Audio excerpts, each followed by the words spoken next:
On January 8, 2015, a pilot study was created to assess community-based treatment efficacy in HCV monoinfection and co-infection with HIV in the District of Columbia. It's very prevalent. It's found in 1 to 3% of the entire world's population. So it's very ubiquitous. The important part of it is that when you get infected with hepatitis C, the vast majority of patients, probably 75–80%, don't know they're infected. It's like a silent infection. In 2013, the CDC estimated that 2.7 million people in the United States are living with chronic hepatitis C virus infection. Of these people, approximately 16,000 live in the District of Columbia. In the past, hepatitis C was treated by specialty physicians using a drug called interferon.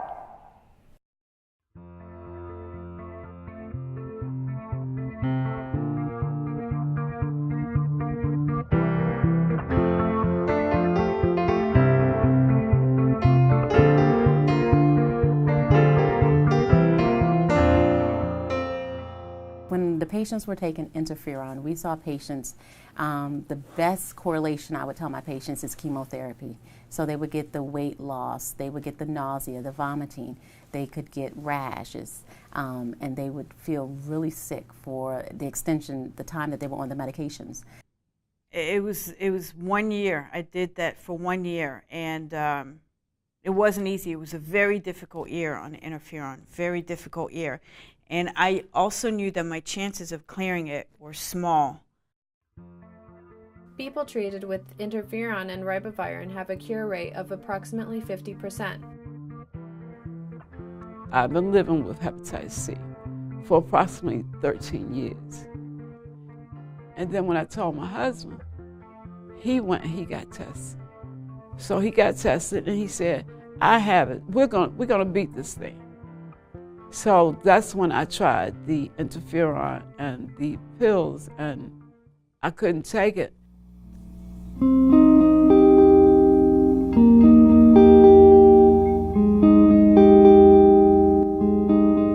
was diagnosed with the HIV first, and I got the Hep C diagnosis maybe about 3 years later.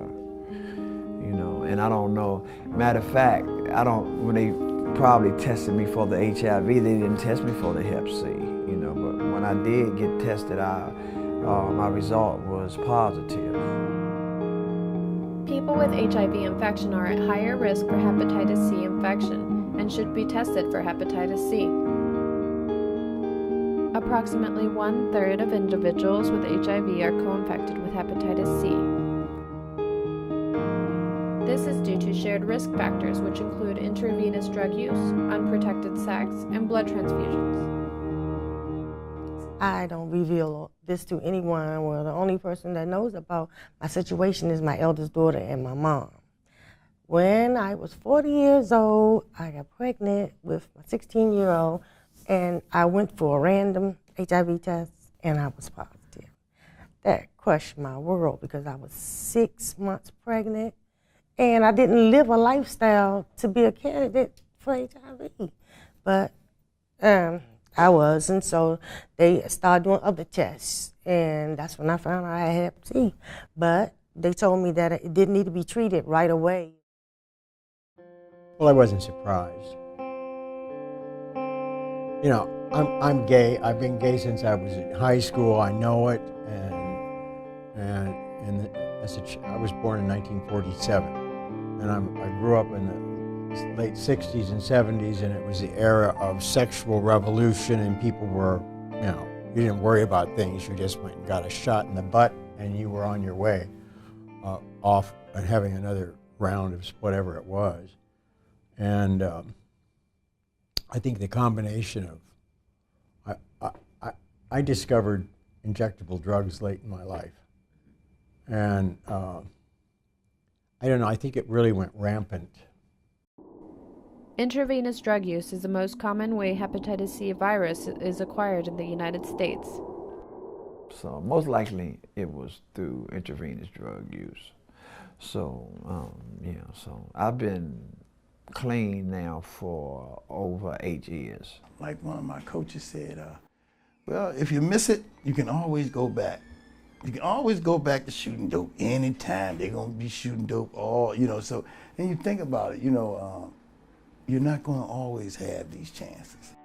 Past injection drug users, including those who injected only one time or many years ago, are at risk for infection.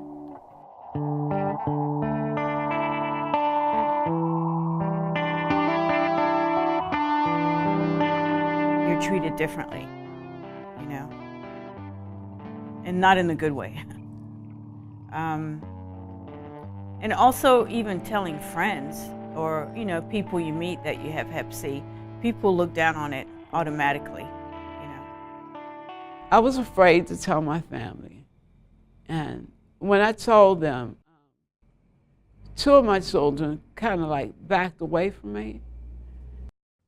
I do a lot of food preparation with knives. And I have my fair share of cuts and scrapes, but I'm usually very cautious. I don't try to bleed over it. But she's just suspicious when she sees a potential hazard. So she's wary of me. I didn't share because, people are so ignorant these days, and they're afraid of what they don't know about and don't want to be educated about it, and it was just a hassle. I could foresee it being a hassle. So I didn't share it, but I told my oldest daughter and my mother, in case anything ever happened to me or I get sick, or this is what I'm taking, this is why I'm taking it, and, and they don't shun me in any kind of way. They help entice me, to keep doing what I'm doing. And I just knew who I could tell and who I couldn't tell. So I just basically kept it to myself besides those 2 people. It's like I said, I couldn't even tell my 16-year-old because she's so emotional. She's not ready for that. She couldn't take it. So Stigma is going to always be around. It's going to be always someone who thinks less of you because you're living with HIV, Hep C, or some other chronic disease. HIV has gotten a great deal more attention than Hep C. And, but they're both killers. Chronic hepatitis C is a serious disease that can result in long-term health problems, including liver damage, liver failure, liver cancer, or even death. Over time, people with hepatitis C can develop progressive scarring of the liver, ultimately leading to cirrhosis. Globally, approximately 500,000 people die every year from hepatitis C-related liver disease. In the United States, hepatitis C is the leading cause of cirrhosis, liver cancer, and the most common reason for liver transplantation. Cirrhosis of the liver, advanced cirrhosis, decompensated cirrhosis, is it's difficult for anyone to deal with. But if you add to that individuals who are homeless, but it is extraordinarily difficult for people to deal with all of that, because you have the encephalopathy, you have the recurrent ascites, which is just absolutely debilitating, and it needs a network of people in the best situation to handle and to manage. And then if you have people who are so socially isolated because of their homeless or other things, it's just a devastating situation. So especially to reach out to those who are so vulnerable is just so important. Over the past 3 years, treatment has evolved from weekly interferon injections and multiple pills daily to direct-acting agents administered in as few as 1 tablet per day. From 2011 to the present time, there were much more effective direct-acting agents that were developed, to the point whereas now, today, you can get a single pill with 2 drugs in it that would give you a cure rate of well over 90%. We refer to the situation with hepatitis C as a real gap in what we call the care continuum. Namely, from the time a person gets infected to the time you've actually cured them. That's the continuum. The first thing you have to do is to know that you're HCV infected. because about 50% of the people who are infected don't know that they're infected. That's terrible for a disease that's curable, because A, it can be serious, it goes on to serious consequences, and B, now, today, we have a very effective treatment for hepatitis C. To have good drugs is the beginning of getting rid of the virus. Getting rid of the virus in the individual. Unlike HIV, it's possible to cure hepatitis C virus. It doesn't integrate in our genes, and the goal is really to cure. At the same time, you reduce the number of people that have high-level virus, so you're reducing the epidemic because they won't spread it so much. The oral, directly acting agents have been difficult for the at-risk population to access. Taking one pill a day for 12 weeks without side effects. That's like a miracle. Never would have predicted that would happen in my lifetime.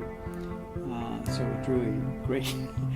If we can get them in and we get access to the drugs, we can virtually cure them all. The obvious thing is access for a lot of individuals because of the cost at this point. And for individuals who don't have insurance or perhaps are not quite as sick as far as the level of fibrosis to qualify under insurance, that's the one thing. It'd be wonderful if this was completely accessible across the board to individuals with hepatitis C, and that's the biggest concern right now, is how do we make it accessible to everyone who has hepatitis C. My insurance company denied me twice. You know, I wish that insurance companies would be a little more helpful. With a collaborative goal to improve access to HCV care, the NIH and the Institute of Human Virology partnered with local health centers to begin the ASCEND study. Science is about proving what you think. So the ASCEND trial is set to prove that mid-level providers, general internists, and subspecialists can be equally effective in taking care of hepatitis C. In a way, the ASCEND program now, it's kind of NIH coming out into the community and allowing the community to do its own trials, as it were. When you are diagnosed with hepatitis C or HIV, maneuvering the system can be very challenging. So the community-based services, the expertise that is now brought out into the community, the results of the existing trials show that this is really an important and effective medication. We were telling them wait, and they were waiting. And then the new medications come out and they are very expensive. So through insurance criteria, they were not affordable, but then ASCEND happens. And the patients get this wonderful medication and then life changes. The fact that to be told that you are cured from a chronic virus is a different game.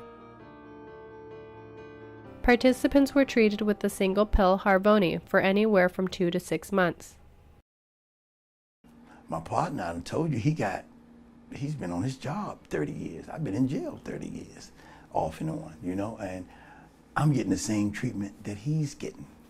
You know, he got top flight insurance.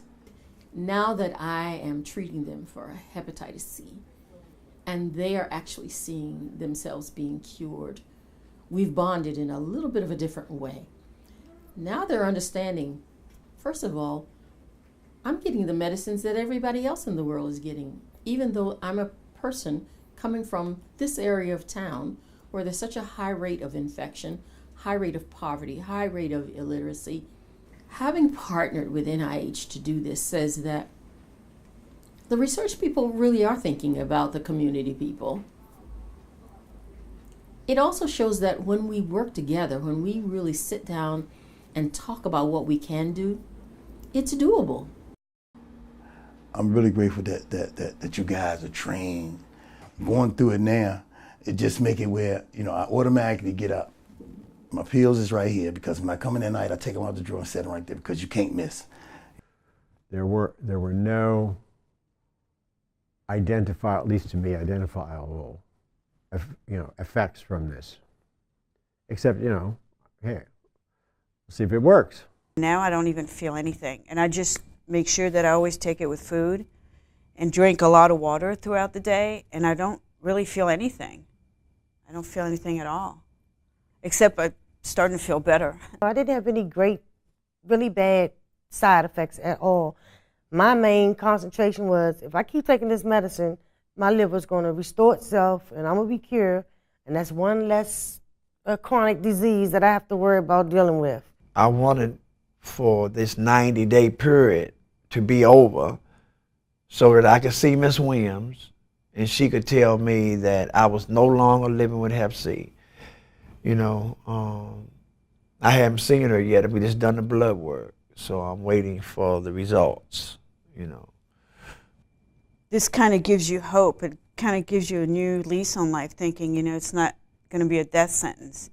You know, so I'm very, I look at things differently. It's almost like you start thinking differently, because before you always, when you think about your future, you always think about this big disease that you have. You know, it kind of haunts you all the time. And this Harvoni kind of makes you breathe easier, thinking there is hope. I have a stepson. He's a brilliant guy. He's got a nice little family, and they've got 3 wonderful children that are bright as they can be.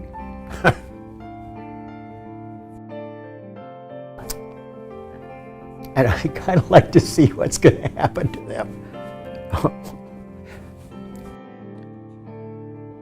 After treatment, I'm looking to be able to drive more than 45 minutes or an hour, getting back into my arts and crafts. I'm even looking forward to, believe it or not, at my age, teaching my granddaughters and my great-granddaughters things about life that weren't taught to me.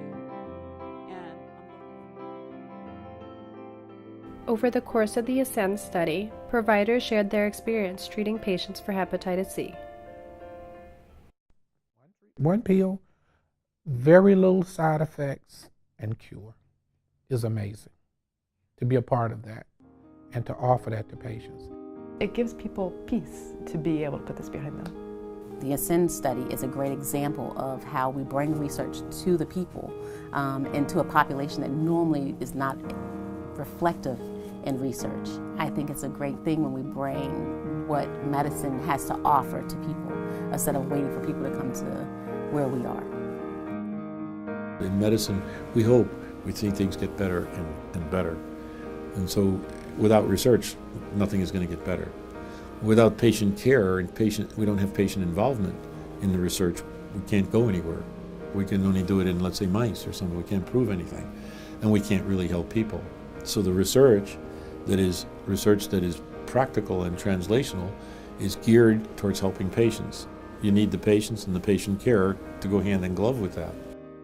The study was really important because it showed that with a limited amount of training, you can take an expanded group of healthcare providers and train them to have great outcomes with people. So there was no difference in the outcome in whether the patient was treated by a nurse practitioner or a general physician or a specialist in hepatology and infectious disease. The mere fact that the ASCEND study was done, for example, gave access to almost 600 people in the city of nation's capital to get access to life-saving medicine, which they otherwise wouldn't. I'm not sure of the overall cost, but it was probably somewhere between $60 and $100 million worth of free medicine that was brought to the city to be able to get those individuals treated. I've had many positive interactions with patients who are on the ASCEND trial. I can think of one situation in particular where a patient who was co-infected with HIV and Hep C has been waiting for treatment for a long time.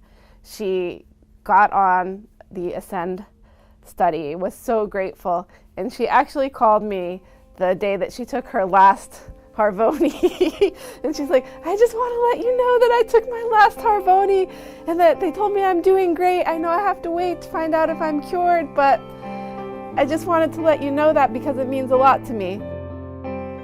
After the last dose of medication, participants need to wait 3 months before a test of cure.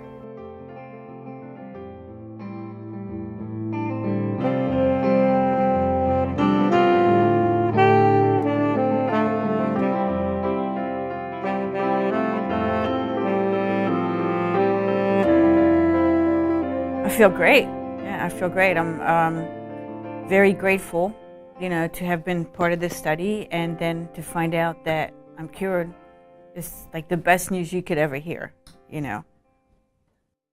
Is that your hepatitis C viral load is not detected, which says you are a positive, quote, SVR12, which translates to you're cured.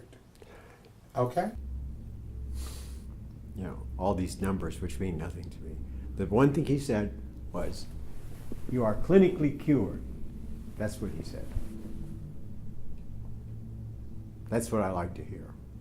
When she did the final blood work, and I came back and she told me the results, I jumped off the table. I jumped up and did a happy dance and crying, and I was just grateful. I felt real good, very happy. That was one of the best days of my life. The fact that the Hep C is gone now is a relief. Now just the fact that I could just focus on HIV is a great deal now, because I've been focused on both of them, you know, so I have one less chronic disease that I need to be concerned with. So it's great, it really is. Can I cook now? I'm cured.